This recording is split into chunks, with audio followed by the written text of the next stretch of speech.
waktu goncang ekonomi kita itu, orang kan sering bilang karena global uncertainty. Nggak ada urusan sama global uncertainty. Sebetulnya kalau saya lihat salah kebijakan domestik. Uang kita tuh hampir nol pertumbuhannya. Jadi setahun lebih ekonomi dicekek, dikasih napas sedikit, kemudian dicekek lagi. Ya.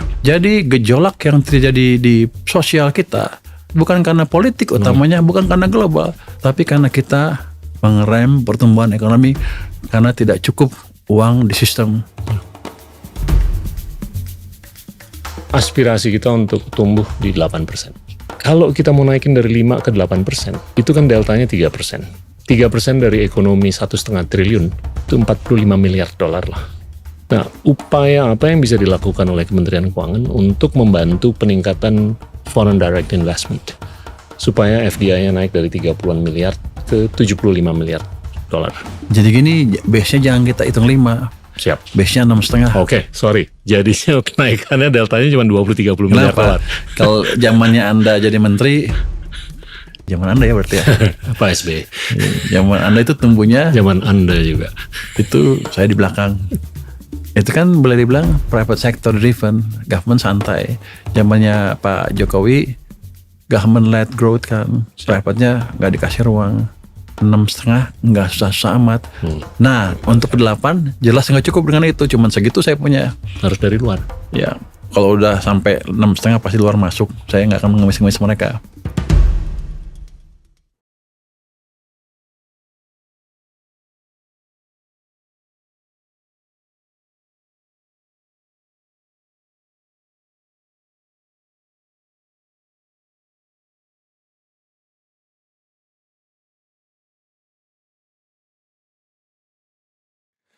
Halo teman-teman, hari ini kita kedatangan Menteri Keuangan, Bapak Purbaya Yudi Sadewa. Pak Menteri, Bro Menteri, terima kasih. Terima kasih sudah mengundang saya Pak Gita Wirjawan, Thank bro. Saya tahu bronya di belakang. Ini seperti biasa, kita tuh selalu nanya mengenai latar belakang. Anda ngambil elektro di ITB, sekolah keren banget. Terus ke Purdue ngambil ekonomi. Teknik Elektro ITB, saya daftar situ. Saya tembus. Cuman mau itu aja, mau tes kemampuan sendiri. Ya masuklah situ. Sekolah situ 5 tahun lebih. Terus keluar, kerja juga sama. Saya nggak pintar-pintar amat, biasa aja. Cuman otaknya disimpan, tabung lah. Adalah bekal. Saya kerja di Selam Bersih 5 tahun. Itu perusahaan juga sama. Kenapa kerja di situ? Itu yang paling diburu oleh lulusan ITB. Saya lamar, saya harus masuk. Saya masuk. Untung. Setelah 5 tahun ya itu kan perusahaan bayarannya bagus. Saya punya duit cukup untuk sekolah. Sebenarnya saya juga malas sekolah, cuman mikir, oh kalau sekolah bagus juga ya. Setelah 5 tahun jenuh juga di field. Ya kita di lapangan terus, uangnya banyak tapi kerjanya capek. Sering begadang. Kalau sehari semalam tuh biasa. Saya pernah paling lama nggak tidur 5 hari 5 malam di darat, tapi kalau di laut 2 malam udah nggak boleh kan, harus ganti, harus istirahat. Nah, saya lihat ya kerja keras, duit banyak, tapi kerjanya kecapean, terlalu capek. Terus dapat pacar habis itu. Nah ini yang paling menentukan. Jadi syaratnya dia mau kawin sama saya, kamu keluar dulu dari situ. Saya keluar. Oh, oke, gue keluar. Pacar kerja. Waktu itu masih kuliah, mau lulus, udah mau lulus lah di ujung. Dia bilang gini, saya udah selesai kan, gue udah keluar nih, ayo kita kawin. Oh, ntar dulu, kira-kira gini, kamu udah kerja, oke, udah bisa nemenin saya, tapi saya minta kamu sekolah lagi. Syaratnya itu. Sekolahnya apa? S3. Waduh, bukan S2, enggak S3. Wah, gue pikir-pikir, apa yang paling gampang? Saya kan orang ITB sombong. Kita pikir yang paling gampang kan ekonomi. Oh, gue ambil ekonomi deh. Karena kita nggak tahu, di kita kan taunya orang ekonomi kan apalan. Kalau orang yang ngerti ekonomi ya. Siap. Ya udah, saya pikir ya udah, daftarlah. Saya daftar banyak sekolah dulu. Ada yang Stanford, ada yang ini. Kan saya pakai uang sendiri. Saya tanya ke mereka, sekolahnya berapa sih biayanya setahun? Sekian. Wah, yang ini setahun udah pulang, gue habis duitnya nih. Jadi saya pilih yang cukup bagus, yang cukup ekonomis. Saya pikir wah Purdue lumayan lah. Saya pernah dengar karena rektor saya dulu dari Purdue, lulusan Purdue fisika kelihatannya atau matematik atau apa, dia jago fisika nuklir. Ya udah. Jadi begitu saya lamar banyak ya terima itu yang banyak diterima, yang paling masuk akal itu. Siap. Ya udah saya langsung bilang ya udah kita kawin. Ya udah kawin setelah itu. Berangkatlah ke Amerika, ambil economics. Saya pikir kan gampang, mampus lah ternyata. Ternyata itu susah banget ya. Banget. Saya pikir susah sekali tuh. Di ITB aja nggak susah ini, saya pikir. Di ITB itu saya agak badung, jalan main-main terus. Di sini udah belajar matian, nggak ngerti juga saya udah mati-matian. Jadi sebulan pertama itu, sebulan 2 bulan lah saya ngadepin saya. Ya udah pernah ceritakan. Wah ini kayaknya pelajarannya susah. Saya nggak ngerti, udah belajar mati-matian nggak ngerti. Juni kita pulang aja ke Indonesia ya. Kan orang yang udah sok jago, sok pinter, hantem kayak gitu kan, jeder, down banget kan. Saya bilang apa? Oke, Juni kita pulang. Sampai Indonesia, sampai Jakarta, kamu saya cerai. Pusing lah gue. Udah rugi, udah keluar kerja, duit udah mau habis, udah habis sebagian lah. Nanti istri hilang juga. Itu total loss namanya. Jadi kita kurangin lah, ya udah. Saya belajar lagi, tapi kamu bantu saya. Iya, saya bantu kamu. Jadi habis itu saya belajar lebih keras. Siap. 8 pagi udah di perpustakaan, begitu buka di perpustakaan pasti. Sampai jam 12 malam. Kita hitung waktu makan juga kita kurangin. Jadi jam makan siang itu, saya nggak keluar perpustakaan, saya masih di perpustakaan. Saya bawa lantang. Makan 15 menit, selesai belajar lagi. Nanti jam 7 itu lagi, makan 15 menit, waktuin 15 menit, makan, belajar lagi. Baru kita bisa ngejar itu orang-orang Korea, orang Cina yang tekun-tekun itu. Gila. Tapi istri saya sampai dikenal Bu Tani. Karena setiap jam 11 bawa rantang ke perpustakaan. Teman-temannya bilang, "Woi Bu Tani," gitu. Fun sih. Jadi itu kenapa saya ambil ekonomi, karena kepaksa dan kebetulan. Alhamdulillah. Terus begitu selesai, saya masuk tuh paling bodoh. Karena saya S1 langsung S3, nggak pernah ngambil S2 ekonomi, even nggak tahu ekonomis, nggak tahu istilahnya.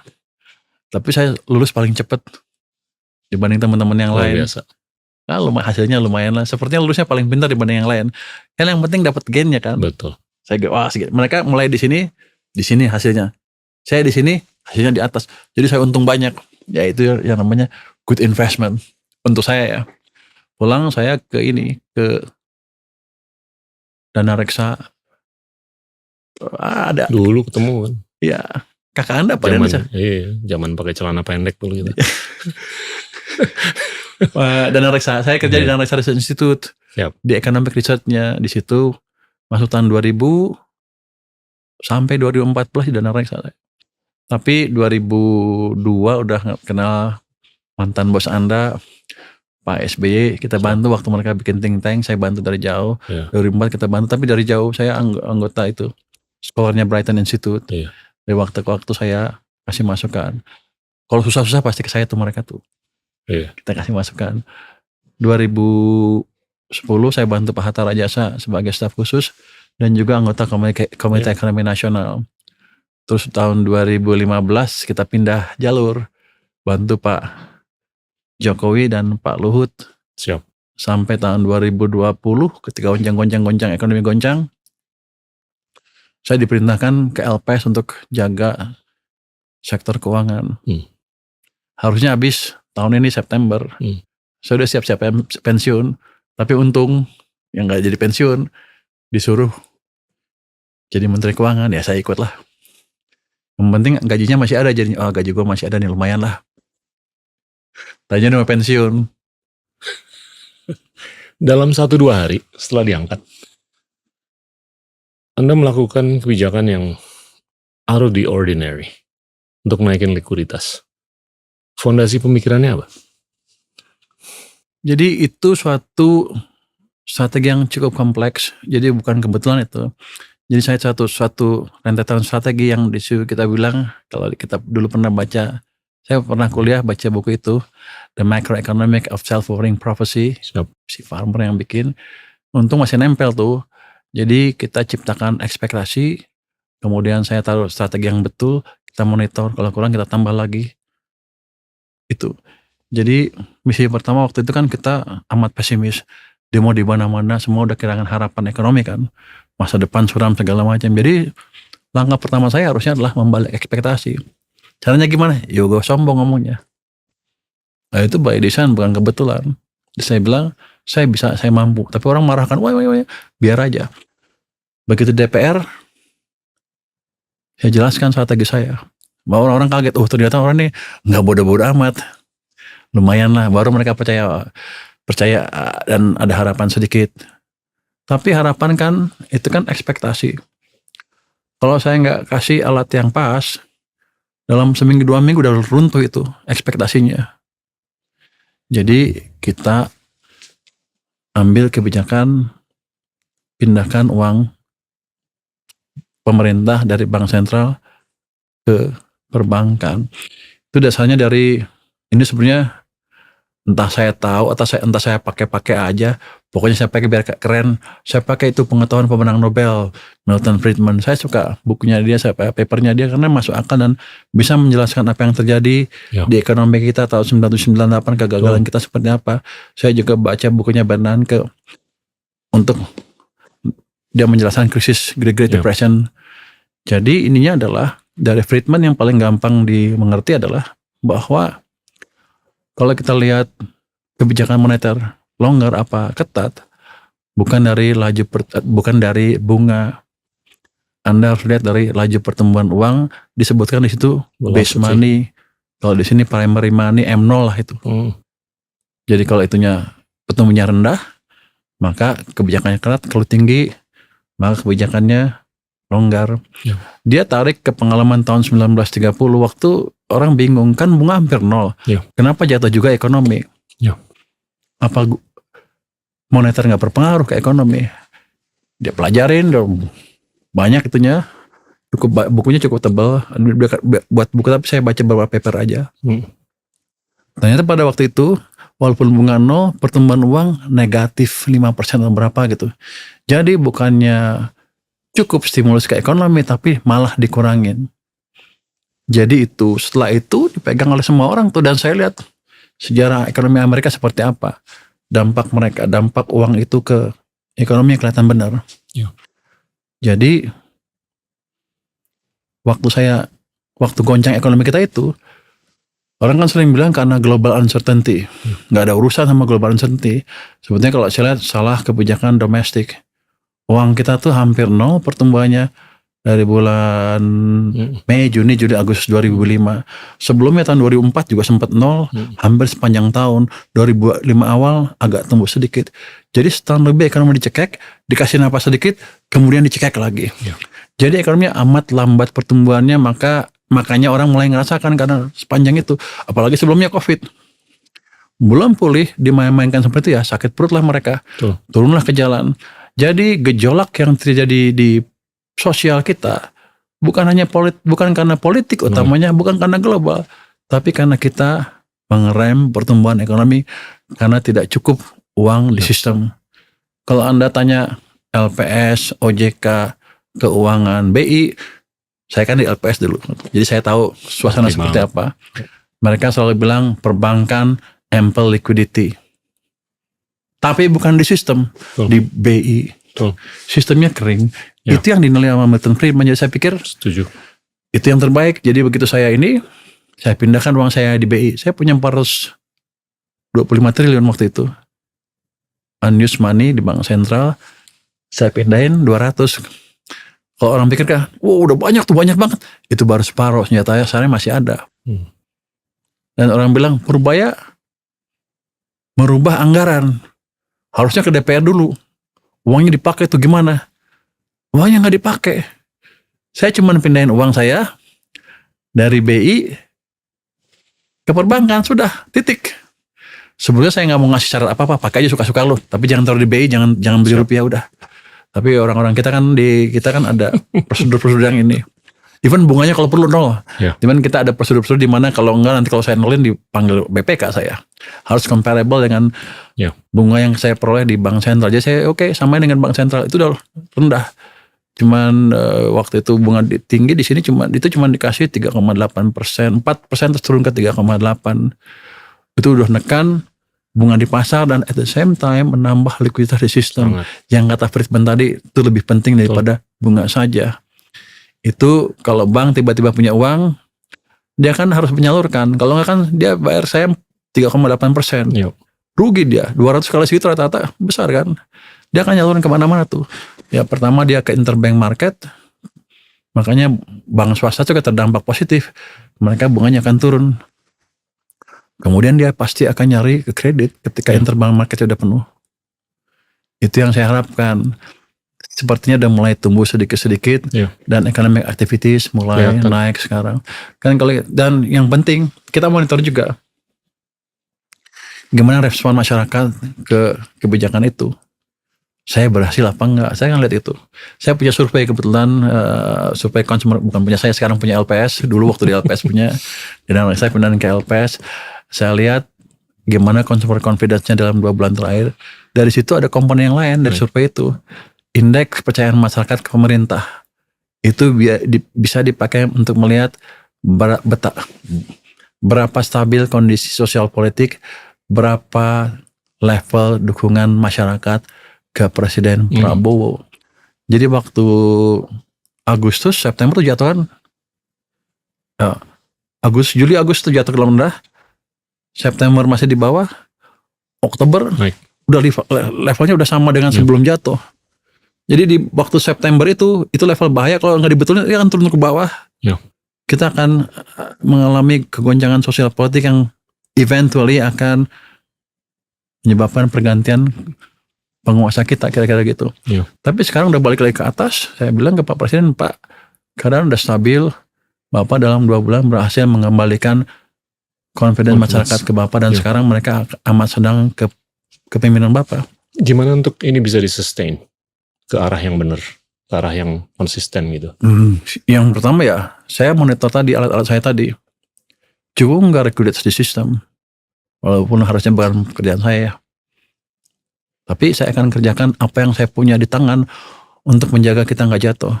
Tetap kita akan jaga itu. Saya akan monitor. Saya 200 kan saya injek. Tumbuh M0-nya ke 13,3 di bulan September. Tapi Oktober turun ke 7,7. Wah, saya bilang nih masih kurang nih. Saya maunya sebenarnya double digit dan mendekati 20% atau lebih. Jadi Jumat kemarin saya injek lagi 76 triliun ke perekonomian. Nanti kita monitor lagi, kalau kurang kita injek lagi, kalau kurang kita injek lagi. Untuk memastikan pertumbuhan uang cukup sehingga ekonomi bisa bergerak terus. Itu dari sisi kebijakan yang kita lakukan. Tapi pada saat yang bersamaan ekonominya kan harus tumbuh. Ini kan kalau uang tuh boleh dibilang nanti yang gerak kebanyakan sektor private. Di sini kan ada pemerintah.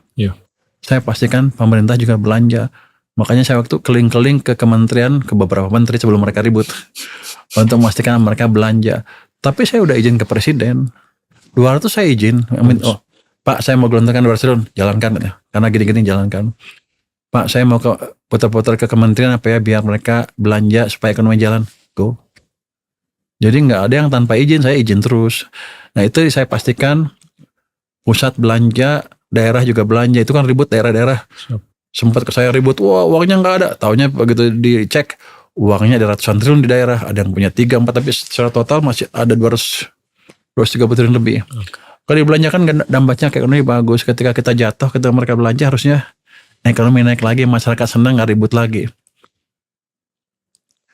Itu utamanya pusat, daerah, dan nanti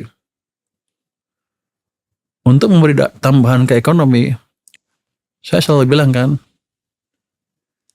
domestic demand kita kuat. Kalau itu menurut rumus-rumus tertentu itu 90%. 10% tuh foreign-nya. Let's say saya salah hitung, let's say 20% lah foreign. Itu yang ekspor ke PDB. Saya masih punya 80%. Kalau saya jaga domestic demand dengan baik dengan kebijakan tadi, harusnya Jadi kita masih bisa bertahan. Tapi kan kalau pasar domestik besar, kalau yang menguasai asing, apalagi ilegal, nggak ada gunanya buat kita juga. Betul. Makanya saya mulai tutup pintu barang impor barang ilegal ke sini supaya domestic player yang bisa lebih dominan. Kenapa saya yang ilegal kan nggak ada yang ribut, ilegal dulu. Nanti baru kita lihat yang impor dari Cina misalnya yang mengganggu pasar domestik secara nggak fair, baru kita lihat bisa nggak kita kasih tarif dan lain-lain. Tapi yang gampang dulu, yang ilegal dulu itu juga udah cukup banyak. Itu kira-kira itu antara lain gimana cara membuat itu sustainable. Ini kan M0, tapi kalau kita lihat M2-nya itu masih 40-an% dari PDB. Kalau kita perbandingkan dengan negara-negara maju, itu mereka di atas 200%. Nah ini ya dengan pendekatan monetarist, gimana nih untuk ngedongkrak M2-nya juga? Oh kalau saya pikir ya dorong terus pertumbuhan M0 double digit sambil memperhatikan inflasi kan. Kalau cepat kan bisa inflasi kan kalau uang kebanyakan tanpa velocity-nya dihitung, inflasi dihitung. Di moneter dibiarkan tumbuh terus. Nanti pelan-pelan M2 juga naik terus kan sama. Kan M2 kan multiplier dari M0 kali perekonomian lah kira-kira gitu. Kali multiplier di perekonomian. Jadi yang dikuasain oleh regulator adalah M0 yang dikontrol. Yang dikontrol M0. Kalau sana kan nanti ada efek dari sistem juga. Jadi ini didorong terus. Tapi kalau tumbuhnya 0 terus, ya cilaka kita. Iya. Ini mau saya coba alihkan ke aspirasi kita untuk tumbuh di 8%. Ini kan baseline-nya 5%. Dan alhamdulillah Q on Q udah naik di kuartal 3. Year on year udah naik. Karena likuiditas yang diangkat di bulan September kemarin kan. Kalau kita mau naikin dari 5 ke 8%, itu kan deltanya 3%. 3% dari ekonomi 1,5 triliun, itu 45 miliar dolar lah. Nah, upaya apa yang bisa dilakukan oleh Kementerian Keuangan untuk membantu peningkatan foreign direct investment, supaya FDI-nya naik dari 30-an miliar ke 75 miliar dolar.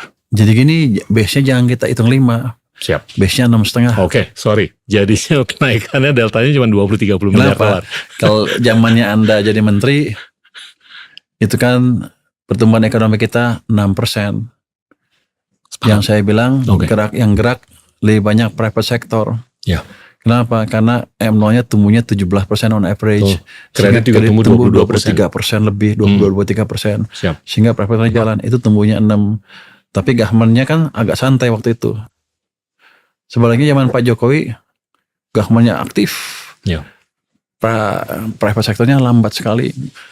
Karena uangnya hanya tumbuh 7%, kredit juga single digit 5-7% juga. Bahkan di titik-titik tertentu negatif M0-nya dan ekonomi susah sekali. Itu kan yang pertama tadi zaman Pak Presiden SBY atau zaman Anda ya berarti ya. Pak SBY.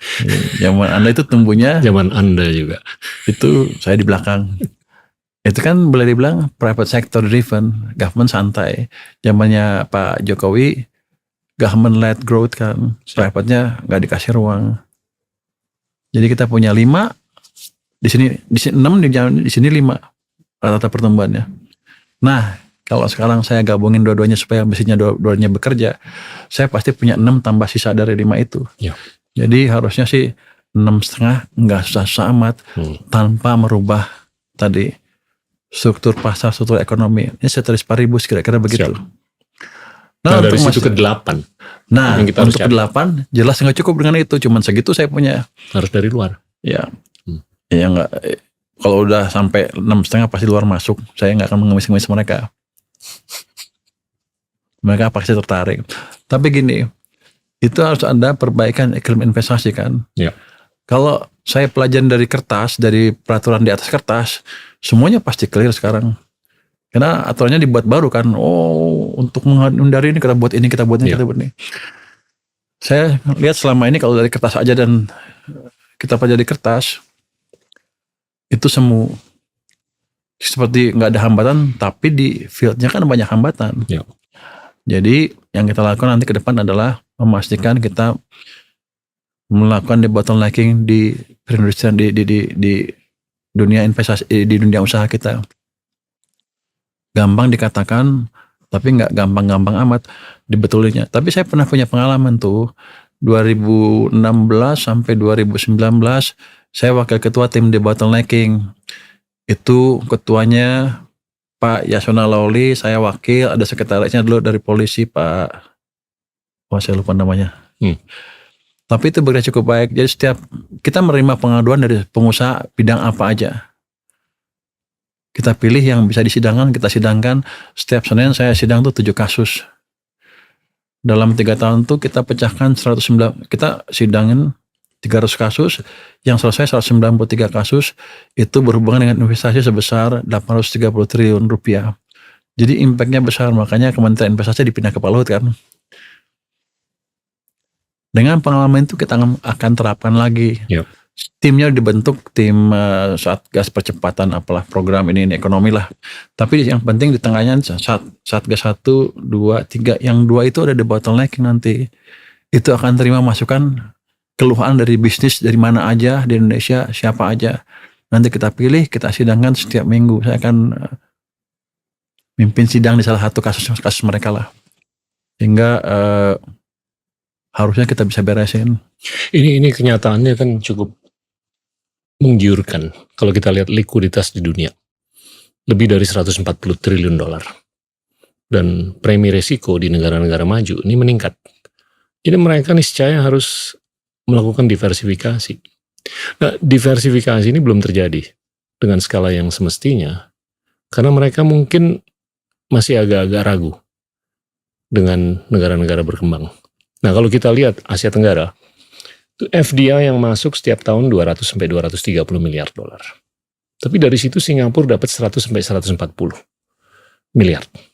Indonesia 30-40, Malaysia, Thailand, Filipina, Vietnam itu masing-masing 10-20. Itu ada 2 variabel yang berpengaruh untuk pengalokasian modal dari negara-negara manapun maju ke sini. Penegakan hukum. Terus kedua, ini yang seringkali diinginkan mereka, kapasitas mentranslasi dari ketidakpastian menjadi resiko. Resiko itu bisa diukur, bisa di price. Triple A, double B, single C minus atau apa. Tapi kalau uncertainty nggak bisa di price. Nah ini kalau menurut saya Indonesia nih harus melatih diri untuk lebih mentranslasi dari ketidakpastian menjadi resiko. Ketidakpastian itu kan insya Allah listrik nggak mati, itu ketidakpastian. Tapi kalau orang Indonesia bisa ngomong ada probability 58% listrik akan mati selama 2,5 bulan, kalau itu kejadian omset turun 22%, bottom line turun 24%, IRR-nya akan X%.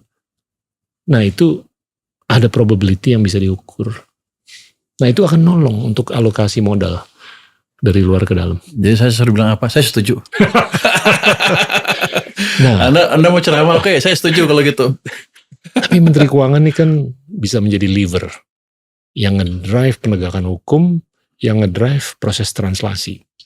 Begini, Menteri Keuangan kan kalau kata sebagian orang hanya juru bayar, ya kan? Memang betul. Saya bisa menekan yang lain-lain dengan budget politik anggaran lah. Kalau mereka nggak nurut, kita potong anggarannya atau saya nge-transfer aja, selesai. Di situ emang bisa main di situ. Tapi frameworknya harus dengan multi kementerian tadi. Saya akan masuk lewat situ nanti. Saya pastikan setahun udah akan beres semua tuh. Karena dari situ nanti tiap ada peraturan yang nggak beres akan dilempar ke Pokja atau Satgas ketiga. Itu yang spesial membereskan peraturan-peraturan. Jadi 1, 2, 3 masing-masing beda. Yang ini memberikan peraturan, yang pertama adalah memastikan belanja pemerintah, program-program pemerintah yang prioritas berjalan dengan baik. Ini debottlenecking untuk sektor private yang di sini regulasinya. Sekarang belum ada kasus yang dimulai, tapi saya pikir seminggu 2 minggu lagi akan kita mulai. Itu eventually akan memperbaiki iklim investasi di sini.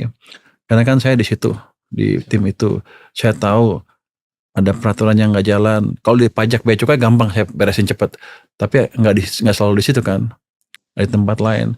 Nanti kita masukkan ke tempat lain, ke kementerian yang lain, itu Kalau nggak mau kerja saya potong anggarannya. Bukan saya potong, diam-diam nggak dikirim aja duitnya. Nanti orang marah lagi sama saya. Tapi kalau nggak jalan. Ya. Tapi yang jelas kita akan lapor ke presiden on regular basis untuk keadaan-keadaan seperti itu. Tetap aja kalau nggak ada credible threat, mereka akan santai. Karena saya pernah tuh zaman dulu, Anda bukan menteri perdagangannya ya? Tahun berapa nih? Saya lupa tahun berapa. Oh tapi enggak. Zamannya udah zaman Jokowi ya, bukan Anda lagi. Iya. Ada peraturan yang harus dirubah untuk menghilangkan hambatan perdagangan. Gue tuh rapatnya di kantor Menko Perekonomian. Mereka bilang seminggu udah selesai nih, gampang nih. Aturan itu sampai sekarang belum berubah. Wow. Sampai sekarang. Jadi emang kita perlu special treatment untuk membuat mereka semuanya berjalan inline sesuai dengan keputusan pemimpinan kita yang tertinggi.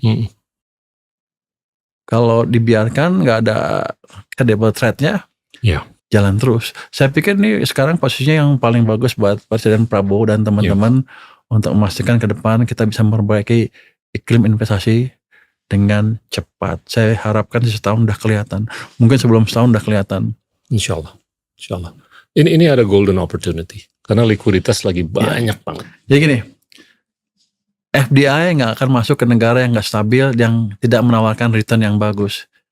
Jadi pertama saya betulin growth-nya, terus saya betulin iklim investasi, hampir pasti nanti mereka akan berebut ke sini. Tapi tanpa itu saya nggak akan bisa ngundang mereka ke sini. Sepakat.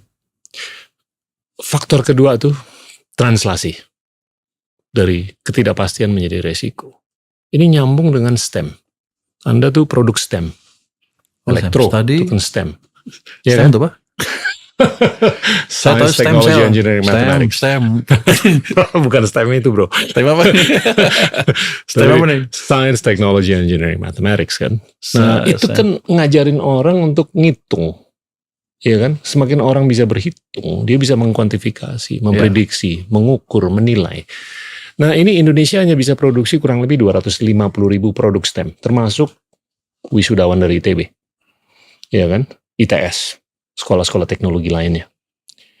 Tiongkok itu 4,5 juta setiap tahun. India 2-2,5 juta. Asia Tenggara 750.000. Amerika aja 800.000. Kalau menurut saya, semakin banyak kita bisa memproduksi produk STEM, semakin kita bisa mentranslasi dari ketidakpastian menjadi Cina aja. Tiongkok, itu presidennya. Sekolah di Tsinghua, belajar kimia. Tesisnya polimer. Ya kan?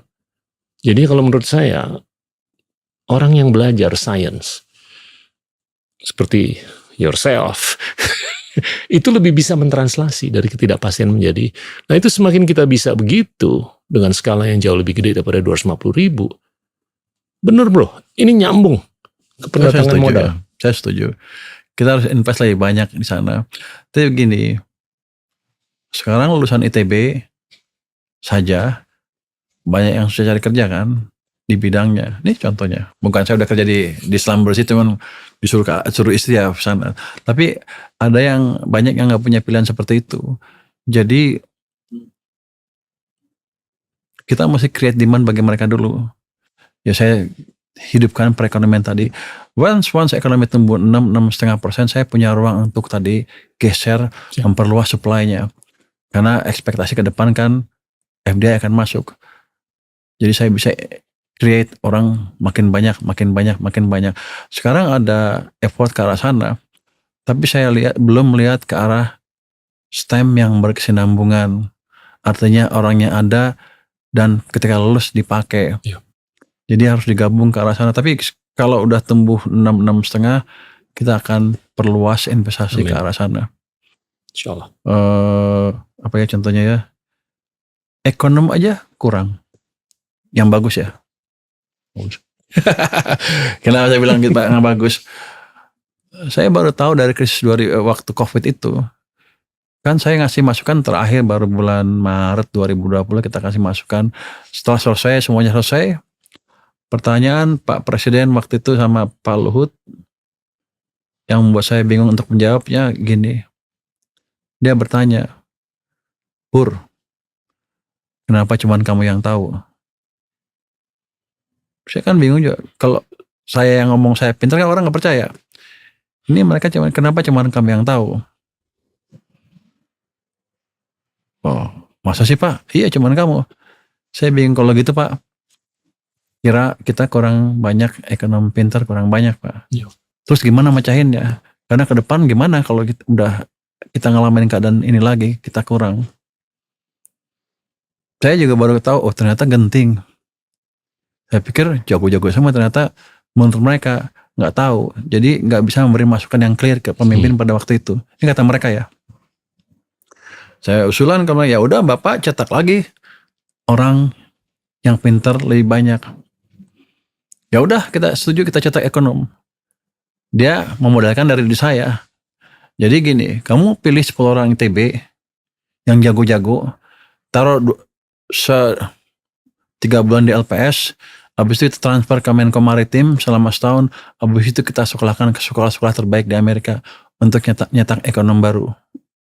Saya diskusi sama rektor ITB, dikasih 10, tapi sayangnya mereka satu-satu mundur sampai akhirnya semuanya mundur.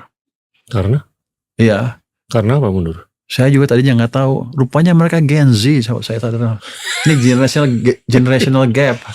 Jadi cara berpikir kita beda. Kalau zaman dulu kan dikasih itu senang. Kalau Gen Z mikirnya, oh ketidakpastian tinggi, belajarnya 5 tahun 6 tahun, belum tentu berhasil juga. Mereka nggak ambil risiko. Jadi mesti approach yang berbeda. Saya tadinya juga nggak percaya Gen Z, tapi saya di LPS saya tawarin yang sama. Ada nggak kamu yang mau sekolah langsung S3, kita bayarin langsung. Nggak ada yang daftar satupun. Jadi kita mesti main-main sedikit lah dengan belajar psikologi Gen Z, baru kita bisa kirim orang lebih banyak keluar untuk mencetak orang lebih banyak. Cuman poinnya adalah memang kita masih kurang orang pintar. Jadi kita jangan lelah-lelah menyekolahkan orang keluar. Waktu di LPS, tadinya LPS hanya nyekolahin ke Inggris karena cuma setahun. Master, tujuannya cuma satu, ngirit. Wah bilang lu kenapa ngirit? Uangnya kita punya 200 triliun lebih. Saya rubah ke Amerika. Saya challenge yang bisa ke Amerika, saya bayarin ini. Kita ada banyak sekarang, ada yang di Stanford enggak ya? Ada yang di Yale. Ada yang dari LPS. Dari LPS. Oh iya. Ada yang di Chicago, ada yang di Harvard. Harvard ada, ketemu saya. Ada yang di Harvard apa ya? Banyak sekolah-sekolah bagus sekali bisa masuk ke sana. Belum ada. Stanford kayaknya belum ya. Di Amerika tuh hanya ada 8.500 orang Indonesia. Oh. India 350.000. 8.500 ya? Tiongkok 280.000. Dulu pernah 350.000 sampai 400. Kita sama Malaysia aja kalah kalau nggak salah. Kalah Malaysia. Di Inggris ada hampir 200.000 orang Tiongkok. Hanya 4.000 orang Indonesia.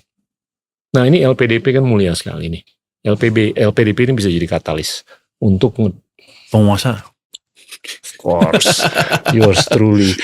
Makanya kita mau dorong-dorong terus. Iya, benar bro. Jadi LPDP itu diperkuat tuh ada Bapak Presiden, modalnya tahun ini tambah 25 triliun, tahun depan kita tambah lagi.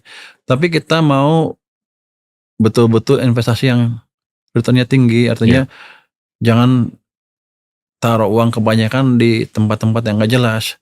Kita cari yang unggulan, ditaruh yang unggul, tempat yang bagus sekali, nanti pulang dipanen lah, disuruh kerja tempat yang bagus atau suruh ngajar kayak ini gitu. Jadi di LPS aja LPS kan lembaga penjamin simpanan, nggak ada hubungan pendidikan. Saya kerjasama dengan UI, Fakultas Teknik. Mereka kita kirim ke Berkeley. Setiap tahun 3 orang riset di sana, setahun balik, 3 tahun balik. Bahkan terakhir kita bisa masukin orang ke Mechanical Engineering Berkeley, itu susah sekali masuknya kan.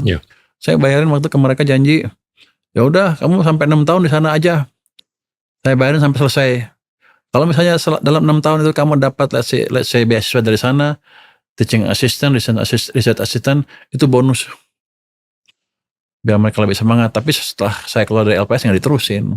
Jadi memang kita perlu visi seperti itu. Betul. Kita perlu orang pintar lebih banyak lagi. Bukan ada orang pintar, kita perlu orang pintar lebih banyak lagi itu. Jauh lebih banyak. Harus jauh lebih banyak. Karena ngeri ngelihat India sama Tiongkok. Produksi kita pasti kalah. Waktu di Amerika aja S3 yang economics waktu saya sekolah, Hmm. Indonesia cuma satu tempat saya.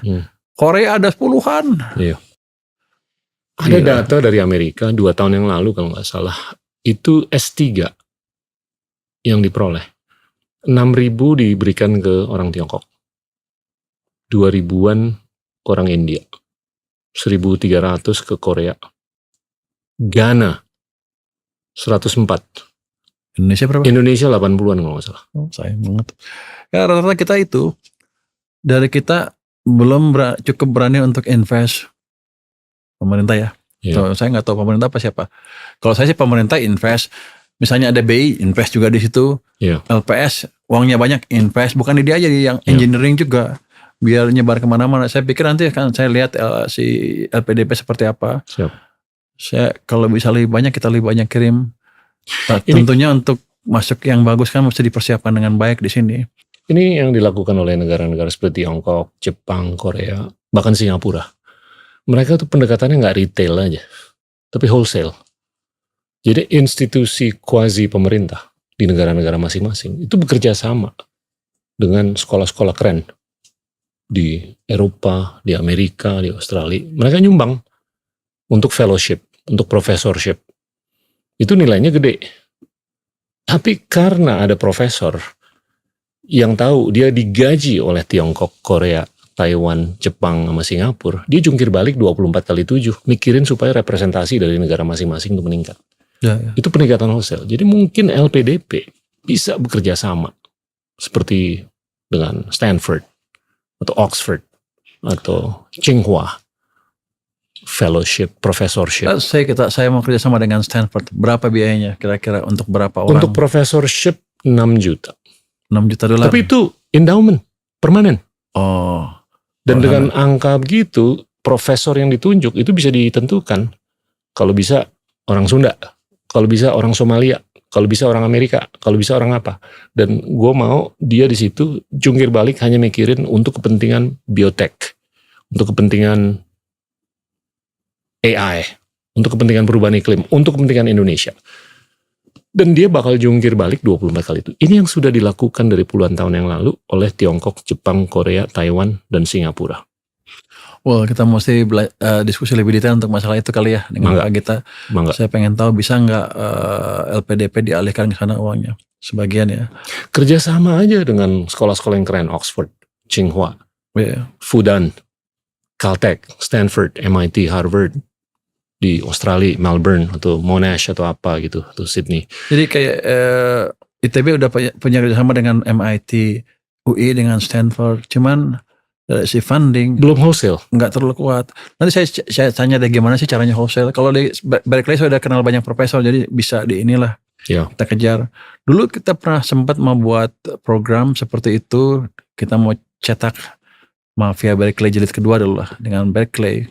Mereka minta $50 juta untuk pembiayaan beberapa puluh orang. Ya. Sebetulnya sih kalau saya hitung sih murah karena kita nggak bisa masuk ke sana tanpa itu. Ya. Cuman sebagian pengambil kebijakan di sini pada itu nggak setuju, jadi nggak dibiayain, berhenti. Nanti kita lihat. Siap. Kalau bisa program wholesale itu seperti apa sih? Bisa nggak saya gerakan uang ke sana? Saya siap bantulah. Nah ini mitos mengenai kurangnya dana untuk program S3 ini salah parkir. Kalau dia udah diterima untuk ambil S3 di MIT, duitnya banyak dari MIT. Tapi dia harus diterima dulu di MIT, atau di Princeton, atau di Berkeley, di Caltech. Tapi banyak orang-orang Indonesia dia nggak tahu untuk melakukan research-nya kayak gimana. Makanya dia nggak diterima. Ya kan? Saya waktu sekolah. Jadi LPDP nggak perlu berperan di situ. Ya waktu saya sekolah, saya kan biaya sendiri. Saya cuma 1 semester, sisanya dibayar sekolah dari bayar sana. There you go. Jadi orang kita yang banyak nggak tahu. Dan Anda mesti ajarin mereka dong. ini terakhir mengenai pendidikan sebelum kita beralih. Pembentukan otak itu kan terjadi sampai umur 9. Oh, 9. Kenaikan IQ sampai umur 16. Setelah umur 16, ya keterbukaan yang menentukan nasib. Kalau dia bisa mengkombinasikan kekuatan inovasi dengan kekuatan preservasi. Jadinya 88% dari kepala rumah tangga dari Sabang sampai Merauke itu nggak punya S1. Jadi harapan kita adalah seorang anak begitu naik perahu, naik ojek, jalan kaki, naik motor, ke sekolah, dia ketemu dengan guru yang bisa menyuntik ambisi, imajinasi, dan kehokian. Tapi kalau gurunya digaji 2,8 juta, Betul, ini jelek. nah ini Jadi gimana nih? Saya ceritain sedikit nih rahasia Presiden Prabowo. Dia mau bikin sekolah terintegrasi. Itu satu sekolah dianggarkan sekitar 300 miliar rupiah. Siap.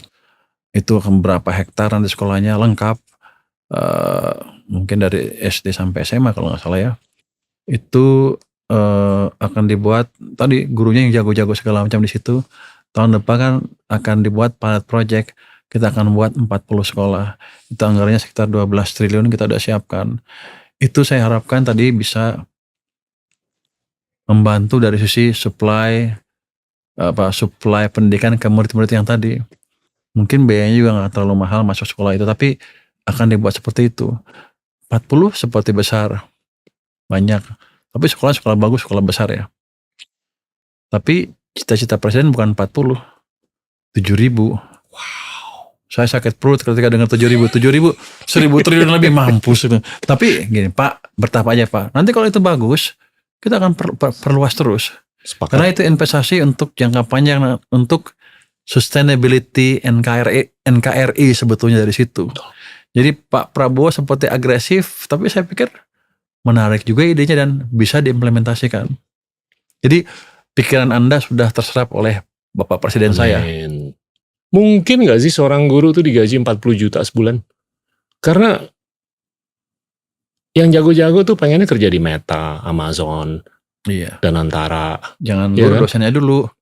Iya. Dosennya segitu, kalau dosen Tinggal- segitu saya pikir bagus. Nanti kita lihat deh seperti apa anggaran kita. Tapi gini,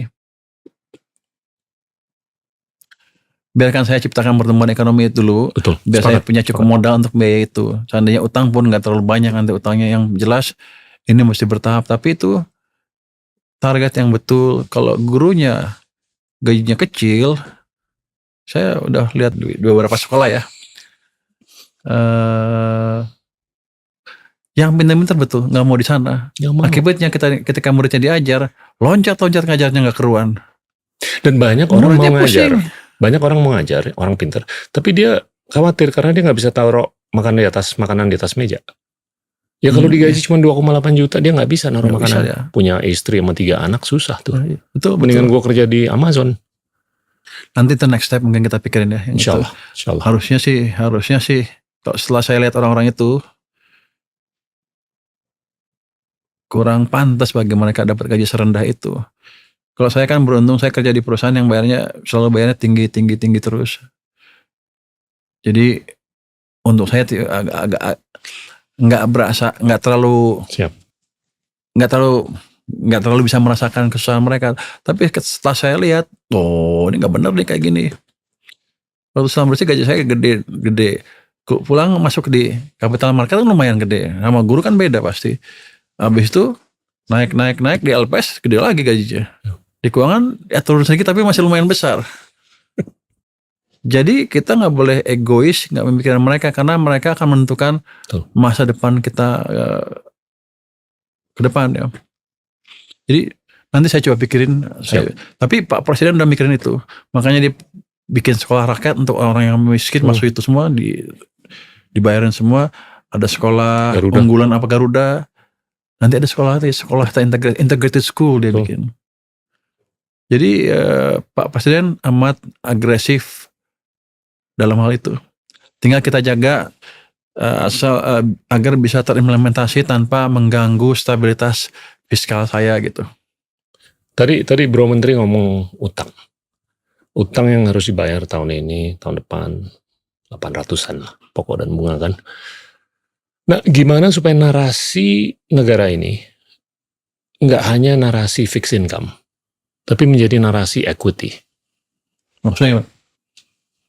Jadinya Kementerian Keuangan tuh harus bisa menciptakan equity story, bukan hanya fixed income story. Equity story itu kan terkait dengan upaya untuk ngedrive produktivitas ke atas kan. Marginal productivity kita tuh masih hanya 30-an ribu dolar per orang per tahun. PPP adjusted, purchasing power. negara-negara tetangga di Asia jauh di atas itu. Nah itu gimana untuk memutar narasinya menjadi equity story, bukan hanya semata fixed income story.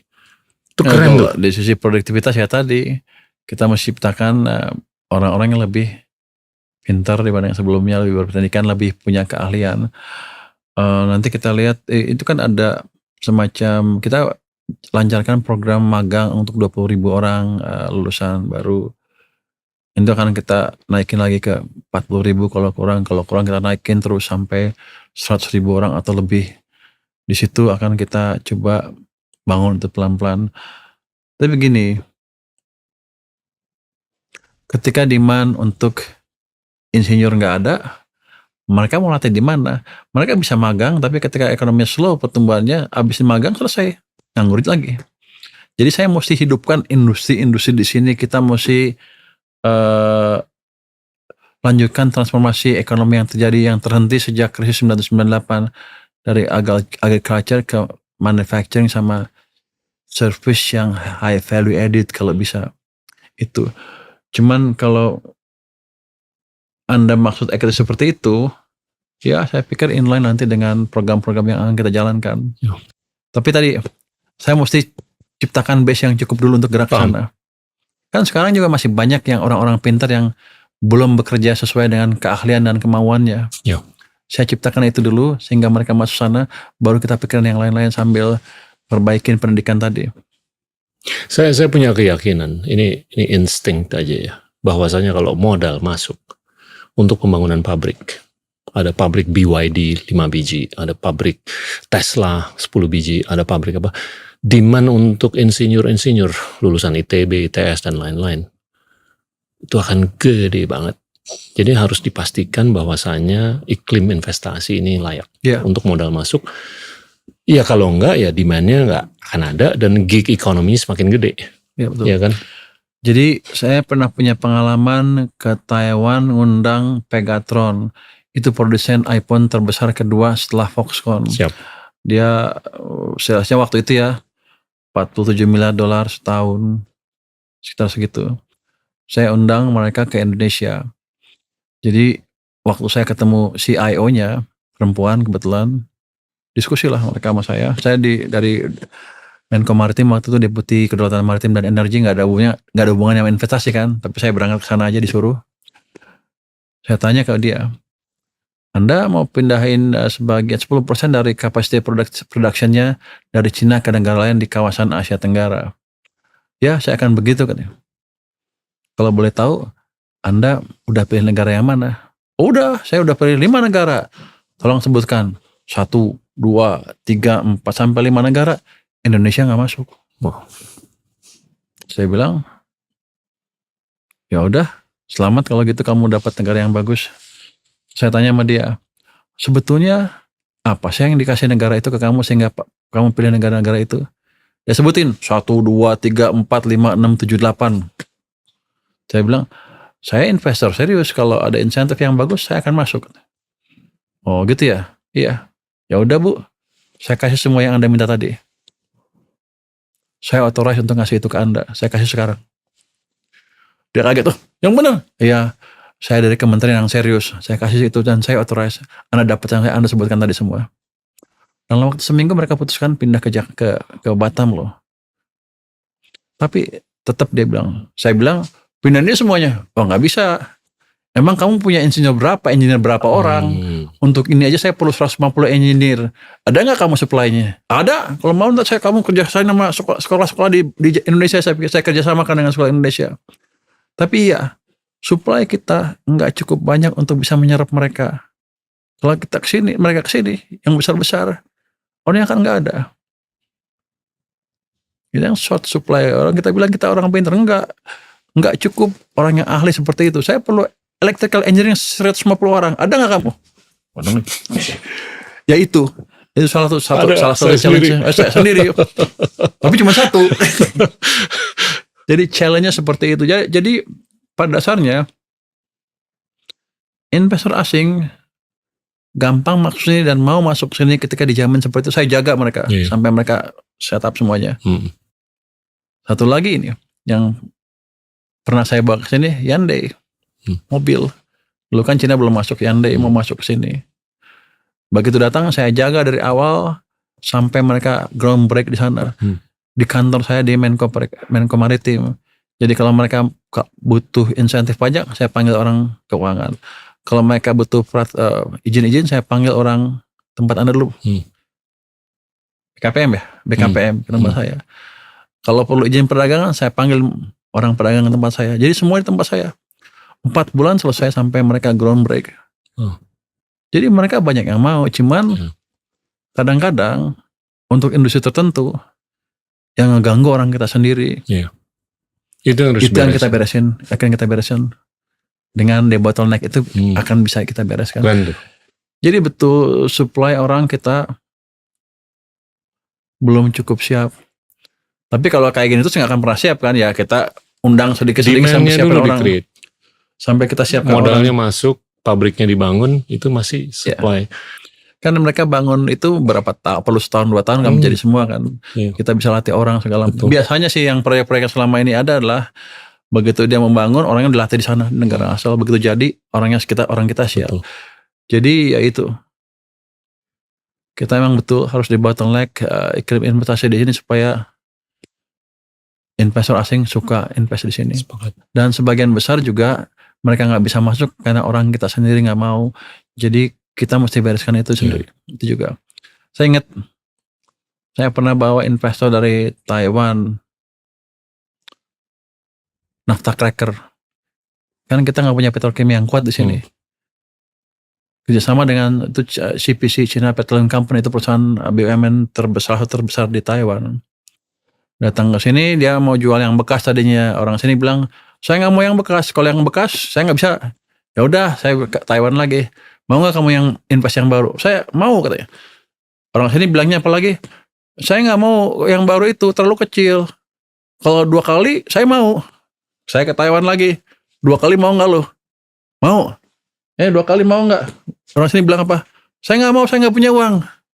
Gue ke Taiwan lagi. Bisa nggak lo financing? Bisa. Udah financingnya ada. Wah, saya nggak mau ini. Akhirnya mereka selalu cari cara untuk menolak. Sehingga suatu malam saya telepon, lu sebetulnya mau apa enggak sih? Lu minta barang baru, gue kasih baru. Lu minta kapasitas 2 kali, gue kasih 2 kali. Lu minta duit, gue bawain duit. Lu masih nggak mau juga. Wah, gini-gini, gue mau pur, tapi gini-gini. Tapi susah, dipersulit terus. Jadi itulah behavior orang kita. Jadi jangan salahin asing nggak melirik sini. Mereka banyak yang melirik, kita sendiri yang mempersulit. Nanti kalau di bottleneck, nanti kita awasin tuh, yang gitu-gitu. Penegakan hukum dan translasi. Betul.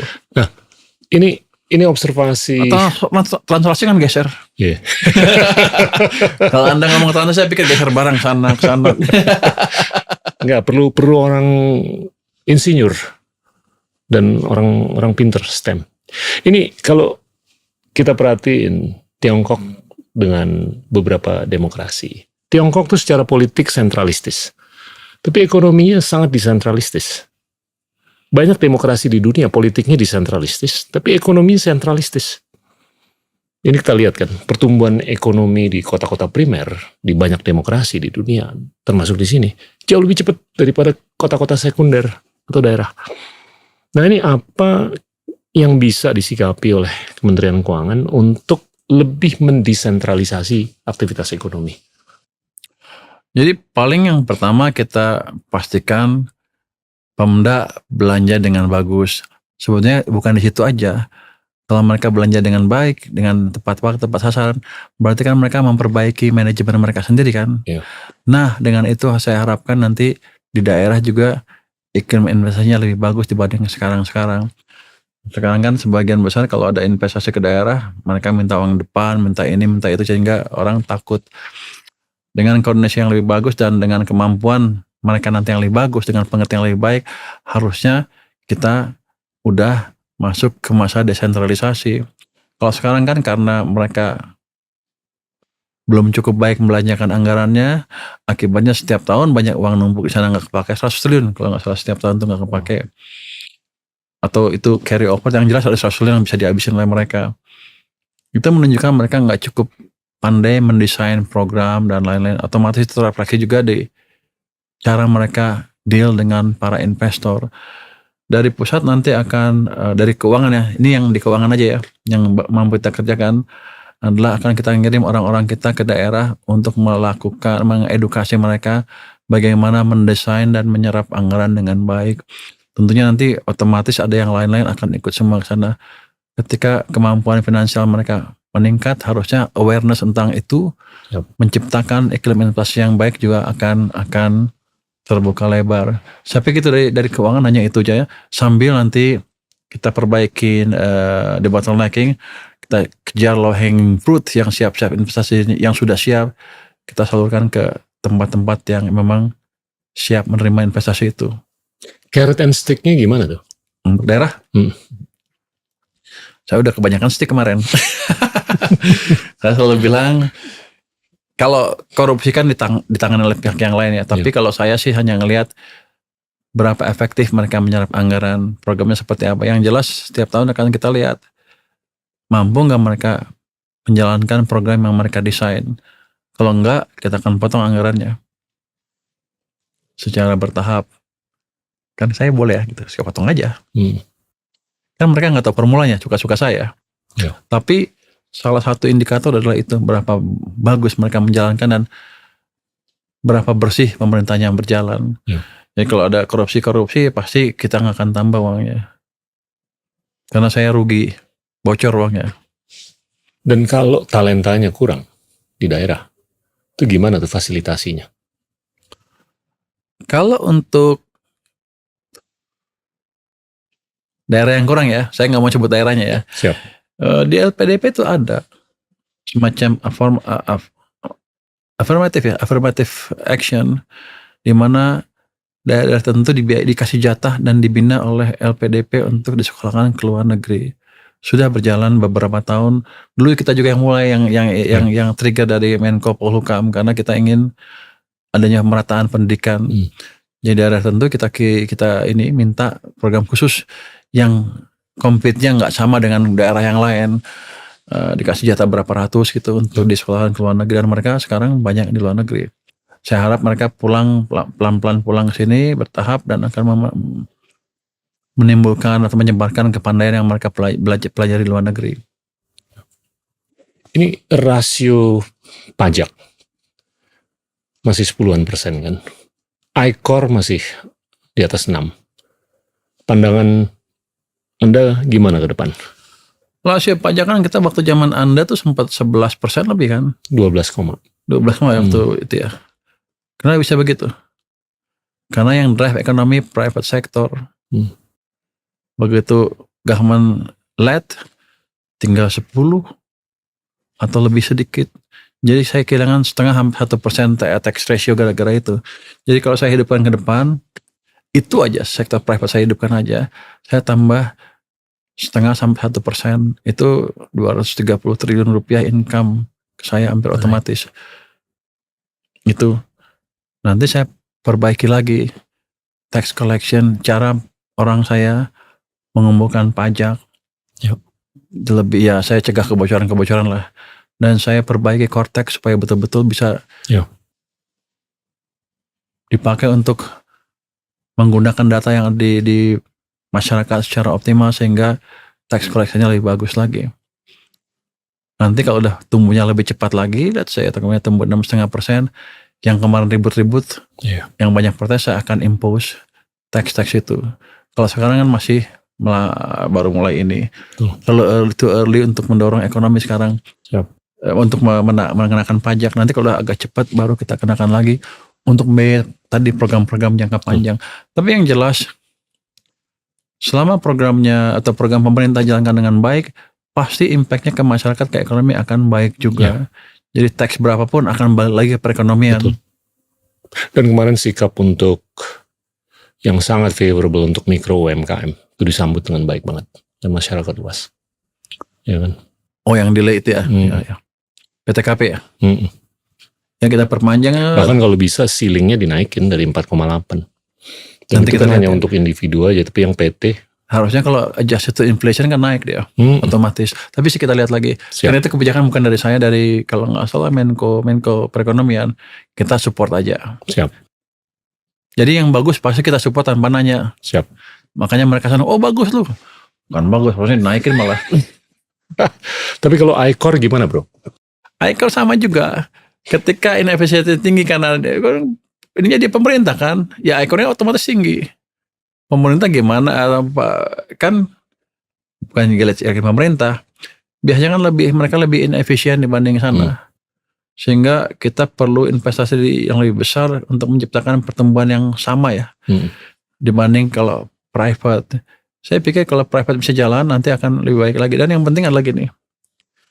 Kalau tadi di bottlenecking dihilangkan tadi, itu otomatis nanti iCore-nya turun. Karena hambatan yang gak perlu dari sistem akan berkurang secara signifikan. Tapi ini pekerjaan yang ini gak sebentar. Harus terus menerus. Tapi kalau saya jalankan di bottlenecking tadi dengan bagus, harusnya 3 tahun udah membaik tuh. Dugaan saya 3 tahun udah membaik ya.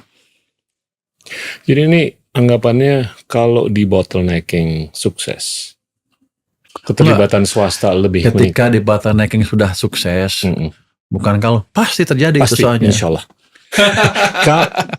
Kalau atau sewaktu itu kejadian, ini semestinya peran swasta akan lebih meningkat. M0 akan naik, M2 akan naik, tax ratio akan naik, iCore akan turun, middle class juga akan naik, dari 17-18%, syukur-syukur ke 20-23% lagi, syukur-syukur lebih, terus porsi manufaktur juga akan naik kan, dari 19%. Ini masuk akal narasinya. Jadi kuncinya di bottlenecking. Ya di bottlenecking yang pertama kita ciptakan stability. Optimalkan yang ada, fiskal, moneter dan lain-lain. Habis itu di bottleneck, karena kita nggak bisa tumbuh cepat juga kalau fiskal moneternya berantakan. Jadi kita rapikan semuanya, habis itu di bottleneck. Dan gini loh. Dan itu nggak lama, bentar lagi jalan. Iya, ini yang saya perhatiin tuh tesis investasi itu nggak absolutis. Maksudnya? Hari ini nggak perlu sempurna. Oh ya. Tapi kalau orang di luar tahu bahwa lu bakal lebih oke besok, lusa lebih oke daripada besok, minggu depan bakal lebih oke daripada lusa, masuk tuh bareng. Iya kan? Mereka udah tahu sebagian, karena kan saya udah bicara dengan beberapa investor yang datang ke kantor. Di mana ininya, buktinya itu IHSG naik terus. Kan asing sudah mulai masuk lagi. Sebagian ngelihat, kalau datang ke sana kan nanya sambil ngetes, ini orang serius apa enggak. Ketika saya bilang saya akan begini, dan saya betulin nanti investment climate dengan cara begini, mereka percaya, mereka mulai masuk. Makanya saya termasuk yang optimis. Paling enggak kan pertama capital market dulu. Itu sebagai flag ke orang-orang yang FDI, ini udah mulai bagus nih. Yang FDI juga akan melihat ke sini mulai ngeker-ngeker. Saya harus jaga ini semua sampai mereka mulai masuk ke sini yang FDI-nya. Jadi capital market bukannya jelek, itu adalah flag untuk dunia investor. Ada yang terjadi di Indonesia nih, ada yang positif. Nanti begitu yang FDI mulai masuk ya tadi, saya harapkan akan makin bagus lagi ke depan. Yang berikutnya ini terkait dengan sustainability, transisi energi. Ini elektrifikasi Indonesia cuma 1.300 kWh. Kita bangun cuma 3.000 sampai 4.000 megawatt. Udah terbangun kurang lebih 90.000 megawatt. Untuk naikin elektrifikasi per kapita ke 6.000 kWh aja per kapita, kurang lebih kita harus bangun 400.000 megawatt. Jadi kalau kita cuma bisa bangun 3.000, kita butuh 130-an tahun. Ya denominatornya harus dinaikin dari 3.000. Saya sih ngelihat ya kita minimum harus bisa bangun 15-20.000 megawatt per tahun untuk meningkatkan elektrifikasi mencapai modernitas. Singapura, Amerika, Tiongkok, Brunei itu elektrifikasinya 10.000 kWh per kapita. Filipina masih 900. Negara-negara berkembang di Asia Tenggara masih di bawah 2.000. Nah itu gimana tuh? Kalau saya lihat kan elektrifikasi adalah salah satu indikator dari apa yang terjadi, dan itu bukan target sebetulnya untuk saya. Siap. Yang penting adalah saya ciptakan demand yang cukup, di mana dari masyarakat yang semakin kaya yang bisa bayar elektrifikasi itu. Jadi kalau kita ngomong ke PLN sekarang, mereka selalu bilang mereka over capacity loh. Artinya apa? Ya mau didorong juga nggak ada yang beli kira-kira gitu, karena kemampuan masyarakat kita sebagian besar belum cukup. Karena kita kelamaan tumbuh di kisaran 5%. Jadi kalau saya ciptakan orang makin kaya, golongan menengah makin banyak, di mana akan naik, PLN pun akan invest dan yang lain pun akan invest. Jadi di pemerintah sekarang saya nggak pernah dengar mereka bilang kekurangan listrik. Mereka sedang mencari supply listrik yang sumber tenaga yang baru, yang lebih sustainable dan lebih hijau kelihatannya. Yang mereka bilang bisa melistriki seluruh desa di Indonesia. Ada plan investasi sebesar $70 miliar untuk 100 gigawatt power plant dari tenaga surya. Tapi saya nggak tahu itu masih akan jalan waktu kapan. Sepertinya dalam waktu dekat sudah dihitung oleh Menteri SDM. Saya pikir rencana yang bagus asal teknologinya betul-betul teruji dengan baik. Tapi bukan itu masalahnya. Bisa bayar nggak orangnya? Di situ kan. Sekarang aja sebagian besar banyak sekali yang disubsidi oleh pemerintah. Apakah berarti kita harus mensubsidi semua tadi? Kan boros juga, pemerintah juga nggak kuat kan pasti. Jadi ya harus double kita ciptakan demand yang bagus dari pertumbuhan yang bagus dari orang yang semakin kaya, sehingga ketika PLN ekspansi listriknya ada yang make. Jadi elektrifikasi dilihat dari situ, itu ada hasil akhir dari pembangunan kita. Jadi bukan target. Saya nggak khawatir mengenai oversupply listrik. Apalagi kalau di bottlenecking terjadi dan akan terjadi. Kalau di bottlenecking terjadi, duit masuk, demand-nya akan. Nah, jangan sampai begitu demand-nya ada, listriknya kagak ada. Iya kan? Ya betul. Jadi kalau kita tanya PLN selalu oversupply, kenapa? Dulu waktu mereka rencana kelistrikan itu, growth-nya 6-7% saya ingat di desainnya. Ternyata kita hanya 5% terus-terusan. Sehingga yang dibuat tidak terserap.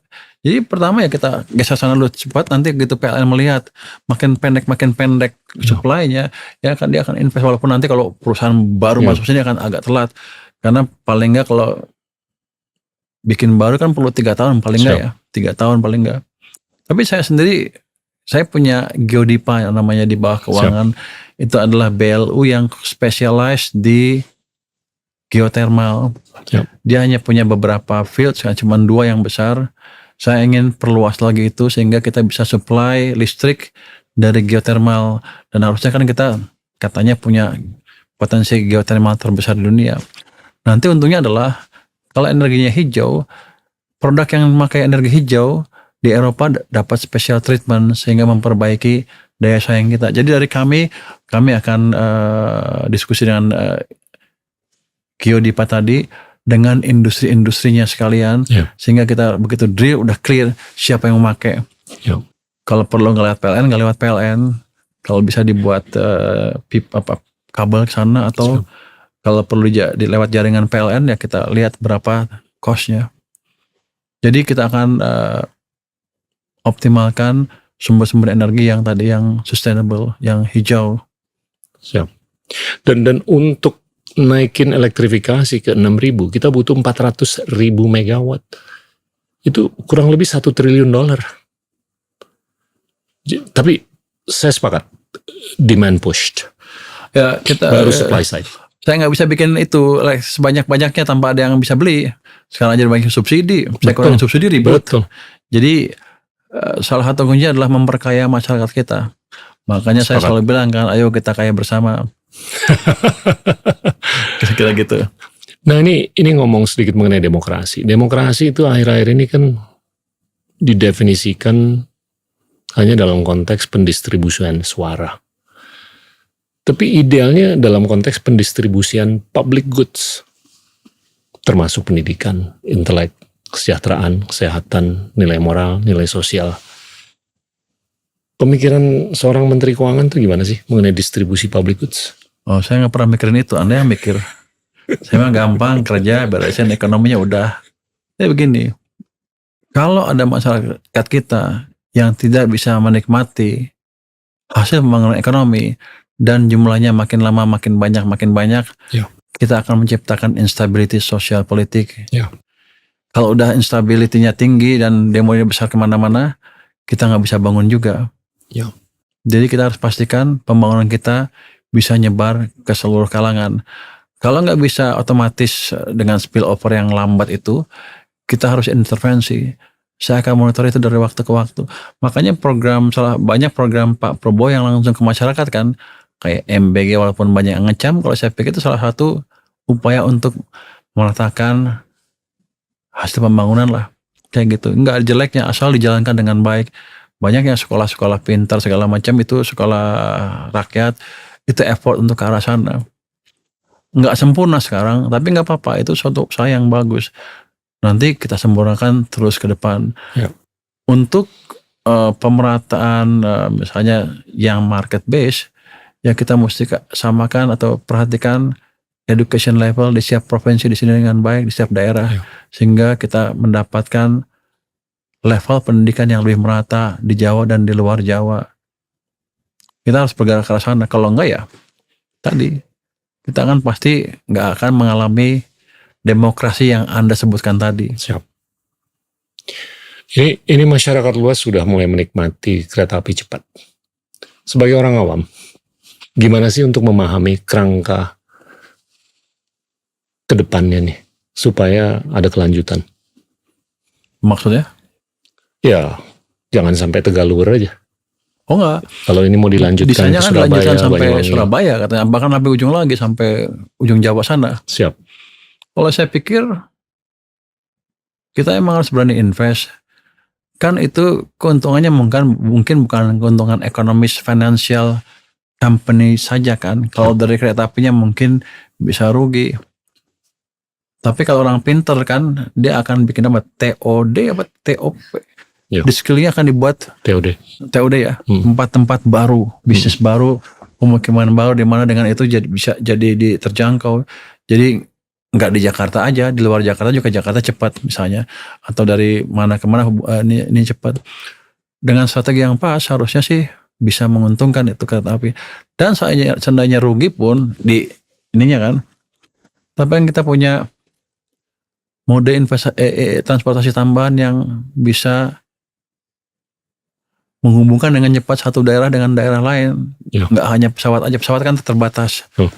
Dengan itu harusnya sih hubungan makin cepat, connection makin dekat.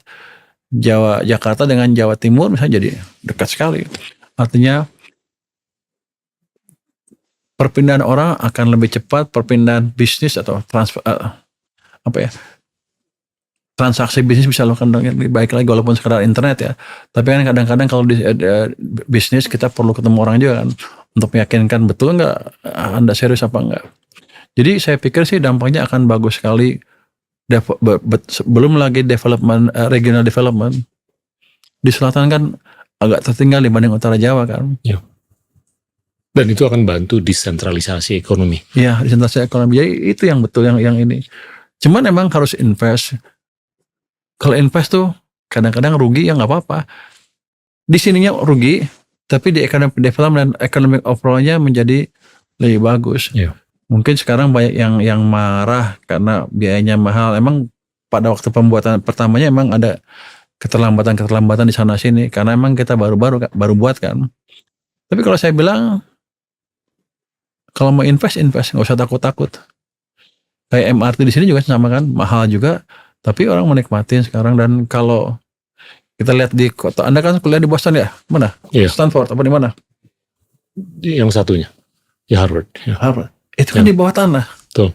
Kalau di atas kelihatannya sepi kan? Ya. Mana orangnya pada? Di mobil sepi, Ya. tapi di bawah rame. Ya. Jadi kota-kota besar kan seperti itu di banyak negara kan. Dan akibatnya kemacetan berkurang secara signifikan kan. Ketika orang sudah pakai itu semua. Public service. Ya, public service. Jadi gini, untuk itu kadang-kadang negara harus rugi tapi nggak apa-apa. Ekonomi secara keseluruhan untung, kita bisa dapatnya di pengurangan subsidi. Siap. Di economic growth juga dapat pajak yang lebih tinggi ketika growth-nya lebih cepat karena ini nggak ada gangguan kemacetan segala macam. Saya ingat waktu saya Itu Mas saya Susan pernah desain IKN kan. Saya dengar presentasi dia. Dia desain pokoknya kendaraannya lancar semua. Dari ujung ibu kota ke ibu kota yang lain. Dia udah ngomong 10 kali satu. Dia akan bangun $100 billion satu klaster. Setiap 5 tahun dia dibikin sampai ada 10 klaster besar. Dari ujung ke ujung itu, dia bilang nggak boleh dari 15 menit. Saya tanya, kenapa kamu seperti itu? Biar efektif, katanya bisa biar hubungan cepat. Lah gimana bisa 15 menit? Setiap mobil kecepatannya 150 sampai 200 km per jam. Lah gimana? Supirnya tabrakan dong. Nggak ada supir, semuanya smart car semuanya. FSD, full self driving. Kayak gitulah harusnya kalau mendesain. Jadi besar pun jadi nggak masalah. Ini kan Jakarta dari kantor saya ke sini aja 1 jam lebih barusan. BBM habis berapa? Waktu habis berapa? Kan inefisien. Kalau saya kan 15 menit sampai, kita ngomong 1 jam 2 jam, habis saya pulang tidur. Sekarang kan waktu tidur saya berkurang, waktu tidur Anda juga berkurang kan. Gara-gara kemacetan tadi, rugi kita. Itu kerugian yang orang nggak pernah menilai. Balik ke filsafat. Saya nggak ngerti filsafat. Kenapa ini Milton, berat banget ya. Kenapa Milton Friedman bukan Keynes? Saya di Purdue kan dekat ke Chicago. Kelihatannya itu deh. Friedman Chicago kan ya. Jadi lebih dekat ke sana mungkin. Tapi yang jelas adalah ketika saya kuliah. Hatinya lebih kena di situ kan? Mungkin ya. Dia menarik kalau ngomong. Jadi saya dengerin terus. Itu yang YouTube-nya dan beberapa bukunya saya baca. Orangnya menjelaskannya gampang sekali masuk ke kepala. Ken saya juga baca tapi lebih sedikit katanya terekspos ke Keynesiannya saya. Jadi kita lihat Friedman terutama kenapa saya mempelajari kenapa kita hancur di 1998 ketika kita yang diserang terakhir kan. Spekulatif attack kan di Thailand dulu, Korea, Malaysia, Singapura. Kita yang terakhir loh. Tapi kita yang jatuh paling dalam. Kita mengalami kontraksi 13,1% di tahun 1998. Yang lain 6,5% dan baliknya lebih cepat. Kita lama baliknya. Salah kita di mana? Saya tanya ke profesor saya belajar di mana? Lu baca buku Milton Friedman itu, habis itu baca Bernanke juga, dia mempelajari krisis. Jadi saya baca buku Friedman itu, terus saya baca buku Bernanke. Karena dia turunan dari Friedman juga kayaknya. Kelihatannya sama-sama ilmunya. Banget. Jadi dari situ saya lihat, kita salah kaprah nih tahun 1998. Jadi waktu krisis, untuk mendefense currency kita naikin bunga ke 60%. Jelas, real sektor berhenti bergerak. Kita berpikir kan, ini pasti kita menjalankan kebijakan uang ketat. Harusnya betul kan? Tapi enggak.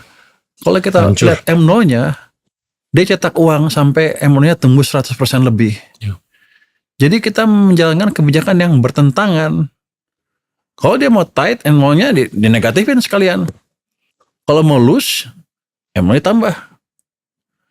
Karena kita menjalankan kebijakan yang ngaco, setan-setannya keluar semua kan. Seperti saya bilang DPR itu. Bunga yang tinggi menghancurkan real sektor, M0 yang tinggi menghancurkan apa? Rupiah, sama inflasi yang nggak ketulungan. Itu yang kenapa itu yang saya pegang sampai sekarang. Karena saya dari krisis itu, yang paling pas buat kita adalah mencegah itu terjadi lagi. 2008 kita balik. 2009 ketika global gonjang-ganjing, apa yang Anda lakukan? Counter cyclical, turunkan bunga dan ekspansi fiskal kan. Tuh. Anda di situ kan presiden mau masuk. counter cyclical. Orang nggak aware, udah kita kasih tahu dulu ini, tapi orang nggak aware. Kita selalu melakukan kesalahan. Jadi ketika ada kesalahan saya pasti kritik, ribut. Ya orang bilang saya sentimen sama bank sentral, sama pemerintah. Saya nggak peduli. Saya pedulinya adalah jangan sampai kita ngulangin 1998 lagi. Sepakat. Kita nggak bisa afford untuk krisis lagi seperti itu. Utang kita udah kebanyakan. Ini mau Gue dorong dikit lagi ya. Ya, dorong kemana? Perlu nggak kita melakukan pelonggaran kuantitatif Untuk naikin M0? seperti cetak uang banyak-banyak itu. Ya, dengan kepekaan terhadap velocity. Supaya nggak hyperinflationary. Oh, kalau saya sih lihatnya sekarang masih terlalu rendah ya. Apalagi sebelumnya kita 0-0 terus pertumbuhannya. Kalau kita bisa double digit, sustainable di antara 20-30%, harusnya bagus untuk ekonomi kita. Ya. Iya kan? Tapi kan saya nggak punya uang. Saya hanya punya uang yang saya kelola. Siap. Saya pastikan impact saya tidak kebijakan saya tidak mengganggu, bahkan bisa mendorong. Ini baru setengah engine yang jalan ini. Siap. Kalau Anda perhatikan, kalau engine satu lagi ikut, gampang sekali kita tumbuh. Karena gini loh, Amerika, Eropa Barat, Jepang, Korea, Tiongkok melakukan pelonggaran kuantitatif. Iya. Untuk meng-create demand. Anda tahu kenapa Amerika nggak resesi? Kan 2023 kemarin mereka bilang Amerika akan resesi. Bunga naik terus kan.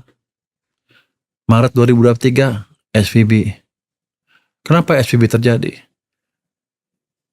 Mereka terlalu agresif memperlambat ekonominya. Bunganya mulai naik. Tapi M0-nya udah tumbuhnya udah minus 15% pada waktu itu. Di bulan Maret 2023. Boleh aku gitu kan? Jadi begitu jatuh, bunga tetap naik. Iya. Dia balik badan tapi Betul. uangnya diinjek lagi ke sistem. Maka saya bilang Amerika udah balik, udah bukan tight money policy lagi, udah loose. Paling enggak udah tumbuh 1%, 2%, enggak negatif lagi. Walaupun bunga naik. Yang agak konyol adalah kita ikut. Kita anggap mereka melakukan kebijakan, kita ketatkan di sini. Tapi untung saya di LPS, saya tahan bunga di bawah. Bagus. Jadi enggak melambat, tapi enggak melambat parah. Jadi kita masih bisa punya ruang untuk tumbuh. Tapi ketika dinolkan lagi ya kita nggak bisa apa-apa. Jadi even Amerika melakukan kesalahan yang fatal, sekarang sudah insaf. Makanya saya bilang, kan selalu bilang Amerika yang resesi, nggak mungkin, kenapa? Dia udah injek uang lagi, walaupun nggak ngaku. Sebelumnya kan mereka bilang quantitative easing. Sebenarnya untuk saya itu adalah operasi moneter biasa, hanya lebih besar daripada sebelumnya. Betul. Skalanya. Itu kan biasa. Kalau dia mau dorong ekonomi ya turunan bunga ya injek uang. Kan nggak mungkin turun bunga uangnya nggak ditambah. Karena kalau itu gimana cara kita nurunkan bunga di pasar dengan nambah supply uang, kira-kira begitu. Jadi ya harusnya seperti itu. Jadi bukan hal yang haram, lakukan saja. Kalau takut inflasi, kita monitor. Kalau hitungan saya adalah sebelum kita tumbuhnya di atas laju pertumbuhan potensial yang saya bilang 6,5 sampai 6,7% tadi, nggak apa-apa. Ekonomi tumbuh lebih cepat. Karena sebagian dari kita takut ekonomi tumbuh di atas 5% akan terjadi inflasi. Itu bisa diukur. Bisa diukur. Diukur CPI, diukur velocity, bisa dimonitor, di-manage bahkan. Bisa di-manage. Dan gini, kita bisa kendalikan kok semuanya. Itu kan di kita. Supply uang, bunga, ini fiskal di kita sendiri. Jadi saya selalu bilang begini, global gonjang-ganjing saya nggak peduli. Di luar kendali saya bisa apa? Yeah. Tapi domestic demand kita kuat 90%. 10% tergantung sana ya. 80-90% lah. Selama saya jaga ini dengan kebijakan yang pas, harusnya ekonomi kita masih akan oke. Sepakat. Nah itu yang saya kerjakan, saya fokus semua mesin domestik, semua mesin-mesin, semua kebijakan saya tidak mengganggu atau bahkan menstimulus, menjagalah pasar domestik kita. Ini ada informasi yang menarik mengenai John Maynard Keynes. 1914. Waktu Inggris ngambil keputusan untuk dukung Perang Dunia Pertama. Dia issue bond. Nggak di-subscribe. Nggak laku semuanya. Itu pertama kali Bank of England ngambil keputusan untuk nyetak. Supaya fully subscribe. Nah, Keynes nulis surat ke Gubernur Bank Sentral, Bank of England, untuk mengucapkan selamat. Itu untuk saya ditafsir sebagai Keynes sebagai monetaris pertama. Jauh sebelum Milton Friedman. Iya. Jadi waktu kita dulu sekolah, kita dididik seakan-akan mereka itu adalah kontra. Padahal kemungkinan besar secara ideologi, Keynes itu sebetulnya monetaris. Ya, dengan cara itu kan berarti Bank Sentral Keynes memonetize kebijakan fiskalnya. Dan Ini yang untuk sudah keadaan tertentu nggak apa-apa, nggak dosa. Absolutely. Jadinya financialization ruang fiskal itu oke-oke aja selama circumstancesnya bisa dipertanggungjawabkan. Iya betul. Kenapa Bank Sentral sama pemerintah dipisah? Karena debat waktu itu adalah kan government short horizonnya pendek. Kalau Bank Sentral impactnya kan panjang, lama ke ekonomi. Jadi mereka takut kebijakan jangka pendek pemerintah mempengaruhi kebijakan Bank Sentral yang jangka panjang, sehingga nggak cocok itu. Jadi harus dipisah. Jadi kita nggak boleh monetize kebijakan fiskal katanya gitu. Tapi semua melakukan itu sekarang kan. Dalam keadaan terpaksa, nggak apa-apa, bukan haram. Tapi yang jelas, jangan sampai monetizingnya itu terjadi hanya untuk memuaskan selera politik saja. Betul. Itu yang mesti dijaga. Betul. Dan gara-gara itu kan Bank Sentral dipisah sekarang sama pemerintah. Dan ketika krisis kemarin kita terbitkan bond yang dari Bank Sentral di pasar primer, atau ada bond yang bukannya nol itu, orang-orang kan ribut di sini. Kalau saya bilang biar aja. Emang agak aneh, tapi keadaannya kan memaksa seperti itu. Tapi jangan terus-terusan, nanti kredibilitas kita juga hilang. Ini kan main kredibilitas sekarang. Tapi mereka juga nggak fair-fair amat sama kita. Mereka boleh, kita nggak boleh, kira-kira gitu kan. Itu kemunafikan yang nyata.